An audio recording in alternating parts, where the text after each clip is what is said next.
لقد كان لكم في رسول الله أسوة حسنة لمن كان يرجو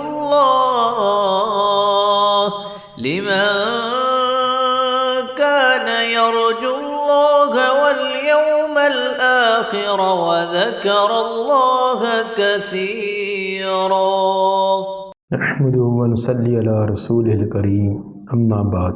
صحیح البخاری کتاب العلم باب نمبر 8 حدیث نمبر 66.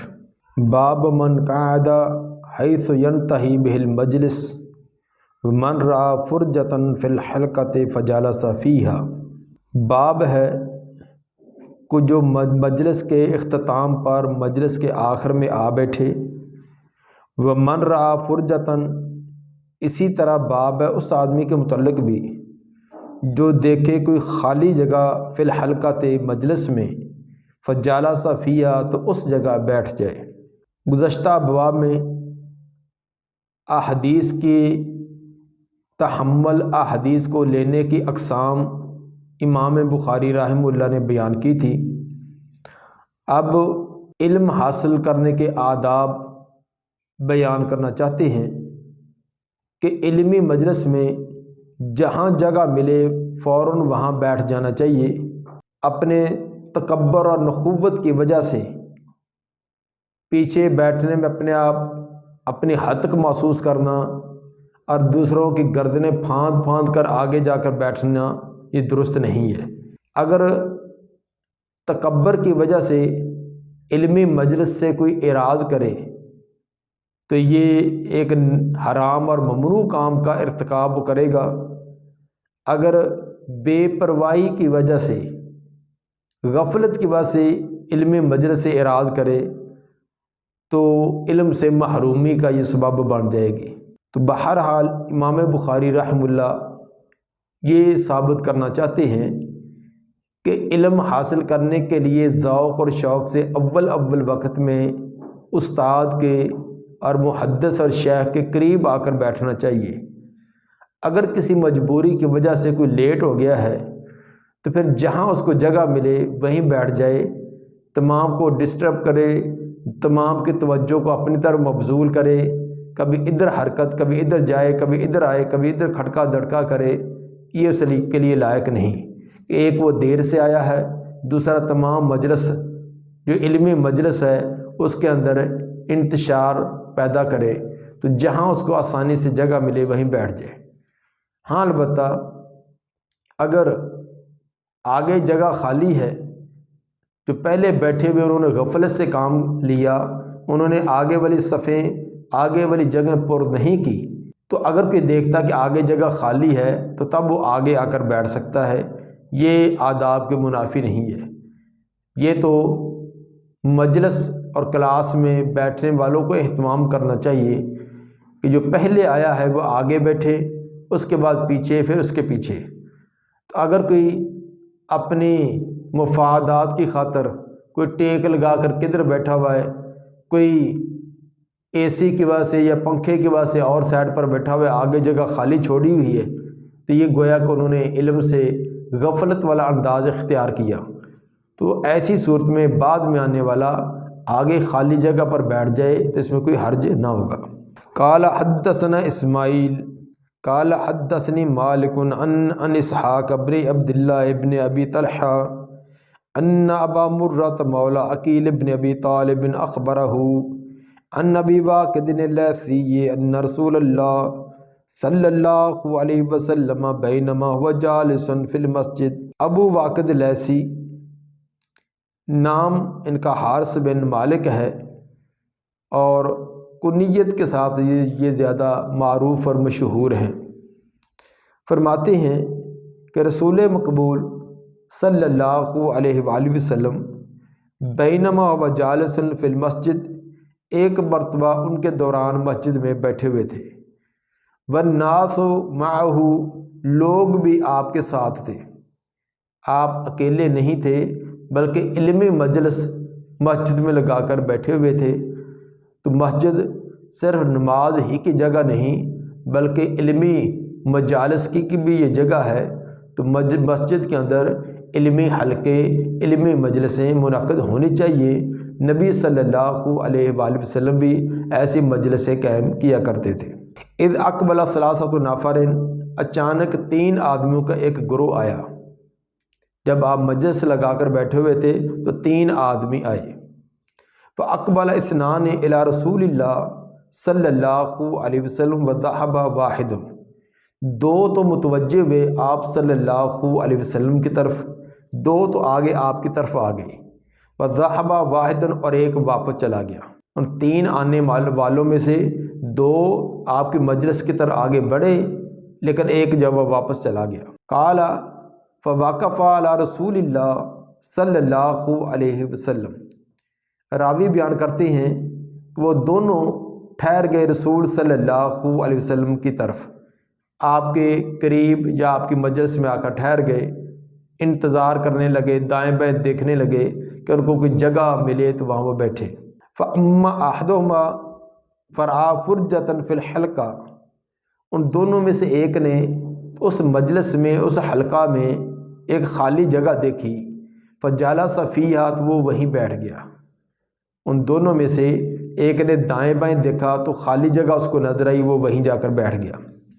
وَأَمَّا الْآخَرُ فَجَلَسَ خَلْفَهُمْ، جو دوسرا تھا وہ پیچھے ہی، تمام لوگوں کے پیچھے ہی بیٹھ گیا۔ اس نے آگے بڑھ کر دائیں بائیں دیکھنے کی کوشش نہ کی، خالی جگہ کو پر کرنے کی کوشش نہ کی، کچھ شرم و حیا کی وجہ سے پیچھے بیٹھ گیا، تو جہاں اس کو پیچھے جگہ نظر آئی اسی جگہ وہ بیٹھا۔ وَأَمَّا الثَّالِثُ فَأَدْبَرَ ذَاهِبًا، رہا تیسرا، وہ تو چلا ہی گیا تھا، تیسرا ان میں سے تو مجلس کے اندر بیٹھا ہی نہیں، وہ تو ویسے ابتدائی سے چلا گیا۔ یہ 3 آدمیوں کا واقعہ ہوا۔ آپ نے اپنی گفتگو علمی مجلس کو اسی طرح جاری رکھا، ان کی طرف توجہ نہ کی، لیکن ان کا معاملہ تو آپ نے دیکھا کہ انہوں نے کیا انداز اختیار کیا۔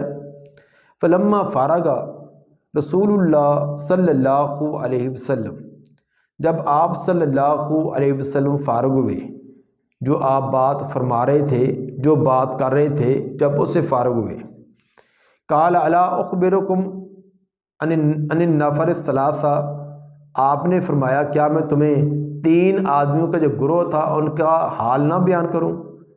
3 آدمی جو تھوڑی دیر بعد پہلے مجلس میں آئے تھے، تو ان کا میں واقعہ تمہیں سناؤں، بتلاؤں؟ اما احدہما فآویٰ الی اللہ فآواہ اللہ، ان تینوں میں سے ایک، اس نے تو جگہ پکڑی اللہ کی طرف، بس اللہ نے اس کو جگہ دے دی۔ اما احدہما فآویٰ الی اللہ، یہ فآواہ ہے، یہ مجرد ہے، ضرب یضرب ابا یاوی سے یہ باب ہے، اور آواہ اللہ یہ باب افعال بنے گا، آوا یؤوی۔ اما احدہما فآویٰ الی اللہ، ان تینوں میں سے ایک نے تو پناہ لی اللہ کی طرف۔ اللہ کی طرف پناہ لینے سے مراد کہ اس نے کوشش کی کہ اللہ کا دین سننے کے لیے تھوڑی سی ہمت کوشش کر کے آگے بڑھ کر بیٹھے۔ جب اس نے کوشش کی ہے دین کے لیے تو فآواہ اللہ، اللہ نے بھی اس کو جگہ دے دی، اللہ نے اس کے لیے جگہ کا انتظام کر دیا۔ کچھ تھوڑی سی جگہ تھی، کچھ وہ قریب ہوا تو ساتھی تھوڑا سا سکڑے، جگہ بن گئی۔ وَأَمَّا الْآخَرُ فَاسْتَحْيَا، لیکن جو دوسرا تھا اس نے شرم و حیا کیا کہ میں آگے بڑھوں تو لوگ مجھے دیکھیں گے، تو شرماتے شرماتے وہ پیچھے بیٹھ گیا۔ وَأَمَّا الْآخَرُ فَاسْتَحْيَا، دوسرے نے حیا کیا، شرم کی، فَاسْتَحْيَا اللَّهُ مِنْهُ، اللہ نے بھی اسے حیا کی، اللہ نے بھی اس کی حیا کا، اس کی شرم کا اسی طرح اس سے معاملہ کیا کہ اس کو پھر آگے ہمت نہ ہوئی اور نہ اس کے لیے کوئی جگہ بنی، وہ پیچھے کا پیچھے رہ گیا۔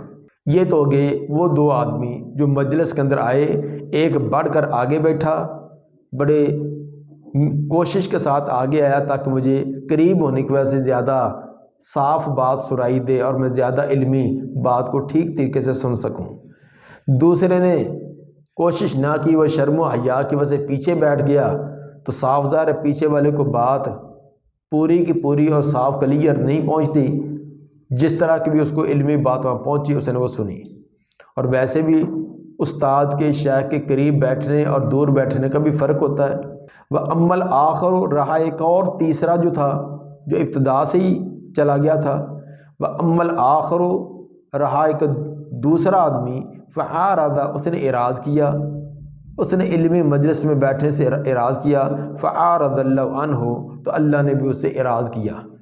جب اس نے کوشش نہیں کی تو اللہ نے بھی اس کو علم سے محروم رکھا، علم اس کو نہ ملا۔ اس کے اندر امام بخاری رحمہ اللہ یہ درس دینا چاہتے ہیں کہ علم کے لیے شوق اور ذوق اور محنت اور کوشش کے ساتھ یہ علم حاصل ہوتا ہے۔ جس قدر انسان اس کے لیے محنت کرتا ہے، کوشش کرتا ہے، اپنا ذوق کا اظہار کرتا ہے، اسی طرح علم اس کو مل جاتا ہے۔ چاہیے تو یہ کہ علمی مجلس کے اندر سب سے پہلے اور اول آگے آ کر بیٹھنا چاہیے۔ اگر بالفرض کسی وجہ سے وہ رہ گیا ہے، بعد میں آیا ہے، تو پھر بھی وہ کوشش کرے اگر آگے کوئی خالی سیٹ ہو، آگے جگہ ہو تو وہاں آ کر بیٹھے، کیونکہ استاد کے شیخ کے قریب بیٹھنے کا نتیجہ اور ہوتا ہے، دور بیٹھنے کا اور ہوتا ہے۔ تو جو آدمی علم کی طرف توجہ نہیں کرتا، آیا ہے، اس نے دیکھا کہ دنیاوی کام اور زیادہ اہم، ان کو ترجیح دے دی، اپنے دنیاوی دندوں اور کاموں کی طرف چلا گیا، علمی مجلس سے اس نے اعراض کیا ہے، تو اللہ کے دین کا علم کوئی اتنا سستا بھی نہیں ہے، اتنا بے وقت بھی نہیں ہے کہ اللہ اس کو پیچھے پیچھے لیے پھرے، وہ لینا نہ چاہے تو اللہ اس کو دے۔ یہ اسی کو ملتا ہے جو ذوق سے، شوق سے، محنت سے حاصل کرنا چاہے، پوری محنت بھی کرے، اللہ سے دعا التجا بھی کرے، یہ اس کو علم ملتا ہے۔ جو اس کی طرف توجہ ہی نہ کرے، کوشش نہ کرے، کبھی اس نے ہاتھ اٹھا کر یہ اس علم کے حصول کے لیے دعا ہی نہیں کی، تو یہ علم کیسے آ جائے؟ تو علم کے لیے اپنا سب کچھ دینا پڑتا ہے۔ یہ علم جو ہے بڑی غیرت والی چیز ہوتی ہے، انسان سب کچھ علم کو دے، اپنا وقت بھی، اپنی صلاحیتیں بھی، اپنا آرام سکون بھی، روپیہ پیسہ بھی، علم کو سب کچھ دے تو علم اپنا کچھ حصہ انسان کو دیتا ہے۔ جو علم کو دے ہی تھوڑا سا معمولی سی چیز تو علم اس کے پاس نہیں آتا۔ تو بہرحال ثابت یہ کیا کہ علم حاصل کرنے کے لیے کوشش، ذوق اور شوق سے آگے بڑھ کر حصہ لینا چاہیے۔ جس طرح دنیاوی مفادات کے لیے ہم بڑھ کر ایک دوسرے سے آگے بڑھتے ہیں، کسی بھی مارکیٹ میں جائیں تو اپنا سامان سب سے آگے لگانے کی، پہلے جا کر لگانے کی کوشش ہوتی ہے آرے کی، تاکہ اس کا اچھا بھاؤ، اچھی قیمت لگے۔ تو دنیا کے چند روپے اور ٹکوں کے لیے تو ہم اتنی محنتیں کرتے ہیں کہ آدھی رات ہم پہلے جا کر بیٹھے ہوتے ہیں۔ مجھے بھی کئی بار سبز منڈی میں سامان وغیرہ لے جانے کا موقع ملتا رہا ہے، چھوٹے ہوتے تو ہم وہ سب سے پہلے جا کر آگے اپنا مال جوڑتے، تاکہ ابتدا کے اندر جو اس کی بولی ہوگی تو وہ اچھی قیمت اس کی ملے۔ تو دنیا کے لیے ہم کیسے حساب کرتے ہیں، کتنی محنتیں کرتے ہیں، آدھی رات ہی سفر شروع کر دیتے ہیں کہ تاکہ اول وقت میں پہنچے اور پہلے آئیں اور پہلے پائیں والے پر عمل کرتے ہیں۔ تو دین کے لیے بھی یہ کوشش کرنی چاہیے۔ باب نمبر 9، باب قول النبی صلی اللہ علیہ وسلم رب مبلغ اوعى من سامع۔ نبی صلی اللہ علیہ وآلہ وسلم فرمایا، رب مبلغ، بعض اوقات پہنچائی ہوئی چیزیں جو دوسروں کو پہنچائی جائیں وہ چیزیں، اوعى من سامع، بعض اوقات پہنچائی ہوئی چیزیں یہ زیادہ حفظ والی ہوتی ہیں، من سامع، سننے والے سے، جو آگے جس کو پہنچا دی گئی ہے وہ زیادہ یاد کرنے والا ہوتا ہے، زیادہ حفظ کرنے والا ہوتا ہے سامع سے۔ رب مبلغ اوعى، جس کو پہنچائی گئی ہے وہ زیادہ حفظ کرنے والا، زیادہ ضبط کرنے والا، زیادہ اس کی فہم حاصل کرنے والا ہوتا ہے، من سامع، جس نے پیچھے سن کر آگے پہنچائی تھی۔ بس اوقات پہنچانے والے وہ اتنا استدلال، اتنا اس کو حفظ ضبط نہیں کر سکتے جن کو پہنچایا گیا، جتنا وہ اس سے فائدہ حاصل کر لیتے ہیں۔ اس باب کے اندر امام بخاری یہ سبق دینا چاہتے ہیں کہ کم علم والے کو بھی آگے علم پہنچا دینا چاہیے۔ ممکن ہے کہ وہ اس کو اتنا ضبط، حفظ اور استدلال نہ کر سکا ہو اور آگے اتنا ابلاغ نہ کر سکا ہو جتنا کہ وہ جس کو پہنچایا گیا وہ آگے کر دے۔ تو بسا اوقات کئی شاگرد اپنے اساتذہ سے بھی بڑھ جاتے ہیں ورک کرنے میں، کام کرنے میں اور اس کی نشر و اشاعت کرنے میں۔ اس سے یہ بھی ثابت کیا کہ کم علم والے کو اس کو اگرچہ وہ عمر کے اندر بڑا ہے تو چھوٹی عمر والے سے کوئی علمی بات حاصل کرنے میں، پوچھنے میں کوئی آر محسوس نہیں کرنی چاہیے۔ اس کے سے علمی بات ہے تو اسے لے لینی چاہیے، اس کے اندر کوئی آر والی بات نہیں ہے۔ حدیث نمبر 67، قال حدثنا مسدد قال حدثنا بشر قال حدثنا ابن عون عن ابن سیرین عن عبد الرحمن بن ابی بکرۃ عن ابیہ ذکر النبی صلی اللہ علیہ وسلم۔ عبد الرحمن بن ابی بکرہ اپنے باپ یعنی ابو بکرہ سے بیان کرتے ہیں کہ ذکر النبی، انہوں نے نبی صلی اللہ علیہ وسلم کا ذکر کیا۔ ذاکرہ کا جو فاعل وہ ہوا ضمیر ابو بکرہ کی طرف ہے، یعنی ان ابی کی طرف، ابی سے مراد ابو بکرہ ہے، اور ان نبی یہ ذاکرہ کا یہ مفعول ہونے کی وجہ سے منصوب ہے۔ ذکر کیا انہوں نے نبی صلی اللہ علیہ وسلم کا۔ فرماتے ہیں کہ قعد علی بعیرہ، کہ آپ تشریف فرما ہوئے اپنے اونٹ پر۔ ایک دفعہ آپ اپنے اونٹ پر بیٹھے، وَأَمْسَكَ إِنسَانٌ بِخِطَامِهِ اور بِزِمَامِهِ، اور پکڑا ایک آدمی نے اس آپ کی سواری کی مہار کو یا اس کے لگام کو، اس کی مہار یا لگام کو ایک آدمی نے پکڑا ہوا تھا۔ قال أَيُّ يَوْمٍ هَذَا، آپ نے پوچھا یہ کون سا دن ہے؟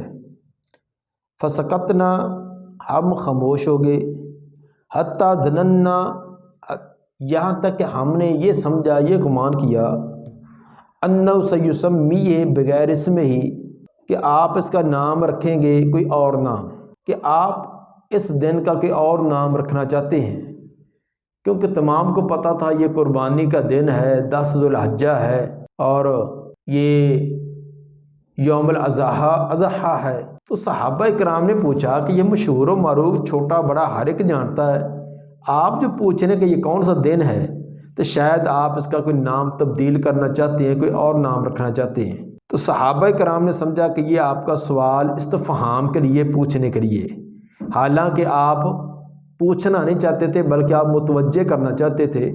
سوال 2 قسم کا ہوتا ہے، ایک حاضرین سے، مخاطبین سے کوئی چیز پوچھنا، اور ایک ہوتا ہے ان کی توجہ اپنی طرف مبذول کرانا۔ تو آپ اصل کے اندر ان کی توجہ اپنی طرف کروانا چاہتے تھے۔ حتیٰ ظننا انہ سیسمیہ سوس میں ہی، یہاں تک کہ ہم نے گمان کیا کہ آپ اس کا نام رکھیں گے اس کے نام کے علاوہ کوئی اور نام۔ قال الیس یوم النحر، آپ نے پوچھا، فرمایا کیا یہ یوم النحر نہیں ہے، قربانی والا دن نہیں ہے؟ قلنا بلا، ہم نے کہا کیوں نہیں، بالکل یہ یوم النحر ہے، قربانی کا دن ہے۔ دوسرا سوال آپ نے فرمایا، پوچھا، قال فأی شہر ھذا، یہ کون سا مہینہ ہے؟ حالانکہ یہ بھی معلوم تھا کہ یہ ذو الحجہ کا مہینہ ہے، لمبا سفر کر کے حج کے لیے پہنچے ہیں، تو پہلے طواف کیا ہے، بعض نے عمرہ بھی کیا ہے، احرام بھی کھول دیا ہے، اور پہلے منا گئے ہیں، پھر عرفات، مزدلفہ اور عرفات، یہ سب کام کیے، سب کو پتہ ذو الحجہ ہے۔ آپ نے پوچھا یہ مہینہ کون سا؟ فسکتنا حتی ظننا انہ سیسمیہ بغیر اسمہ، ہم نے خاموشی اختیار کی یہاں تک ہم نے گمان کیا کہ آپ اس کے اس نام کے علاوہ کوئی اور نام لینا چاہتے ہیں، کہ شاید آپ ذو الحجہ کے علاوہ کوئی اور نام رکھیں گے۔ فقال الیس بذی الحجہ، آپ نے کہا کہ یہ ذو الحجہ کا مہینہ نہیں ہے؟ قلنا بلا، ہم نے کہا کہ کیوں نہیں، باقی ایسے ہے۔ یہ اس طرح آپ نے متوجہ کیا۔ اب تمام صاحب ظاہر کہ ہر ایک بڑی توجہ سے آپ کی طرف آنکھیں بھی جمائے ہوئے ہیں، کان بھی لگائے ہوئے ہیں کہ آپ کیا بات بتلانا چاہتے ہیں۔ جس دن کو، جس مہینے کو ہم جانتے تھے اسی کا آپ نے نام لیا، پھر نام بھی وہی رکھے، تو اس کے اندر کوئی خاص بات بتلانا چاہتے ہیں۔ تو پھر فرمایا آپ نے یہ، قال فإن دماءکم واموالکم واعراضکم، بے شک تمہارے خون، تمہارے مال اور تمہاری عزتیں، بینکم حرام، تمہارے درمیان حرام ہیں، کا حرمت یومکم ھذا، تمہارے اس دن کی کے حرام ہونے کی طرح، فی شہرکم ھذا تمہارے اس مہینے میں، فی بلدکم ھذا تمہارے اس شہر میں۔ جس طرح یہ آج کا دن، یہ مہینہ اور یہ مکہ شہر یہ حرمت والا ہے، اور زمانہ جاہلیت کے اندر بھی لوگ ان تمام چیزوں کی عزت احترام کرتے، مکہ شہر کی بھی عزت احترام کرتے، اور ذو الحجہ حرمت والا مہینہ اس کی بھی کرتے۔ تو جس طرح اس جگہ کی، اس مہینے کی، اس دن کی تم بڑی عزت احترام کرتے ہو، کسی پر ظلم و زیادتی نہیں کرتے، تو اسی طرح مسلمان کا خون، اس کا مال، اس کی عزت ہمیشہ ہمیشہ کے لیے حرام ہے۔ اس کے بعد آپ نے فرمایا کہ یبلغ الشاہد الغائب، جو حاضرین ہے وہ غائب لوگوں کو پہنچا دیں۔ میرا یہ پیغام جو حاضر موجود ہیں وہ ان لوگوں کو پہنچائیں جو کہ غائب ہیں۔ تو حاضر سے مراد جو بھی سنتا جائے گا وہ دوسروں کو پہنچائے۔ جیسے اب آپ یہ بات سن رہے ہیں تو آپ دوسرے جن کو یہ بات معلوم نہیں ان کو پہنچا دیں۔ فإن الشاہد عسیٰ ان یبلغ من هو اوعى له منہ، بے شک جو شاہد ہے، پہنچانے والا ہے، قریب ہے کہ یہ کہ پہنچائے اس کو جو اس سے بھی زیادہ حفظ اور ضبط کرنے والا ہو۔ حاضرین میں سے جو بات سن رہا ہے وہ بات کو آگے پہنچائے۔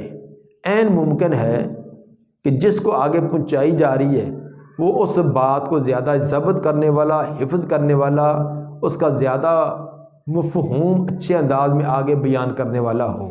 اس سے امام بخاری رحمہ اللہ یہ بات ثابت کرنا چاہتے ہیں اور درس دینا چاہتے ہیں کہ جس کو کوئی دین کی بات پہنچی ہے، وہ چھوٹی ہے یا بڑی ہے، تو اس کو چاہیے کہ آگے اس کا ابلاغ کرے، اپنے وسعت کے مطابق اس کو آگے پہنچائے۔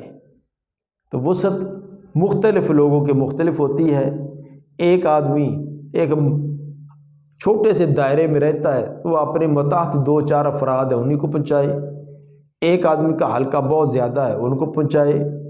آج جو میڈیا کا دور ہے، ہر ایک کی جیب کے اندر موبائل ہے، تو اپنے موبائل کے ساتھ نبی کا پیغام پوری دنیا کو پہنچا سکتا ہے۔ اور بھی اس طرح کے ذرائع ابلاغ جو ہے وہ تیز رفتار اور بڑی سستی قیمت کے اندر تھوڑے وقت میں تھوڑی محنت کے ساتھ انسان بہت دور تک پہنچا سکتا ہے۔ اس لیے زیادہ سے زیادہ کوشش کرنی چاہیے کہ یہ دین حنیف کے دعوت و تبلیغ کو آگے پہنچا کر ہم اپنا اس میں حصہ ڈالیں اور اللہ کے یہاں سرخری حاصل کریں۔ دعا ہے کہ اللہ تعالیٰ ہمیں نبی صلی اللہ علیہ وآلہ وسلم کے فرامین کو حفظ کرنے کی، سمجھنے کی، اس کے مطابق عمل کرنے کی، پھر آگے ابلاغ کرنے کی توفیق عطا فرمائے۔